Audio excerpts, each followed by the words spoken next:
Kibji weather overview. Tomorrow is the start of autumn. And this is from the good folks down at the Philly National Weather Service. They chart the date, the sunrise, the sunset. I mean, all out of Philadelphia, but it's basically the same. It's up here. Daylight hours, average high, and average low at Philadelphia. So we can relate this to our weather. The city of brotherly love can be useful in figuring out what's going on here. Like, for example, the high in Philadelphia on average is around 82 degrees on September 1st. And then you go down to what's tomorrow, which is September 22nd, and the average high is 75. I mean, it drops off quick. And a lot has to do with the sun angle, of course, and the dwindling amount of sunlight. How depressing. Okay, moving right along. The weather looks very nice for this week. And to prove it, we've got the Weather Prediction Center. They've got the forecasted precipitation totals. Now, a lot of this is going to come at the end, and a lot of it is confined to inland areas. Now, this could change, and I'll show you what I mean in a second.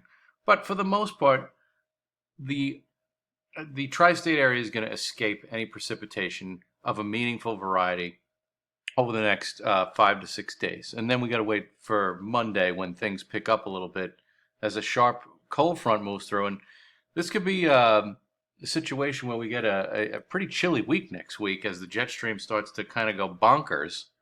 But I'll show that last. Actually, let's go back to the temperatures. And we'll take a look at tomorrow's highs, 73 and really nice and sunny.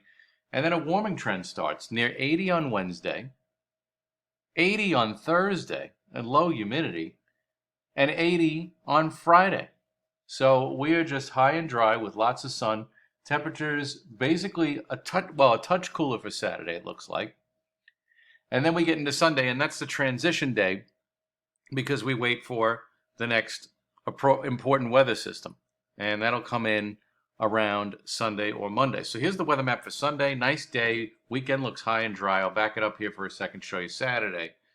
And it's the same kind of theme. No real precipitation to speak of through the next 5 to 6 days. But then we watch a cold front start to move in. Late in the day Sunday, it's approaching the Ohio Valley.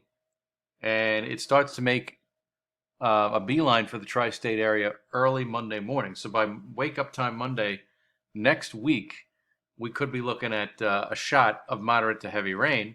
And then the jet stream sort of goes into full fall mode. And the weather gets kind of active and chilly here for the balance of the first few days of October. Here we are out to Friday, October the 2nd. And the jet stream is ramped up. And you can see off of Tropical Tidbits what's going on here. This is by Saturday. The weather pattern changes even from a... just looking at the difference between what we start with and then the amplification of the jet stream.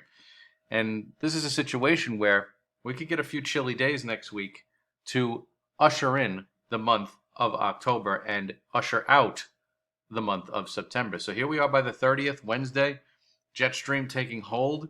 And this is a big, giant trough. Could be some snow flurries or even some snow showers in the Great Lakes regions. Who knows, depending on how cold it gets. And then that jet stream wants to lift out as we go through next weekend. But that's far off in the distance. But I think the general theme is pleasant weather through the balance of this week. And then we get a shot of rain for Monday. And then we wait for chillier air to close out the month and open the month of October.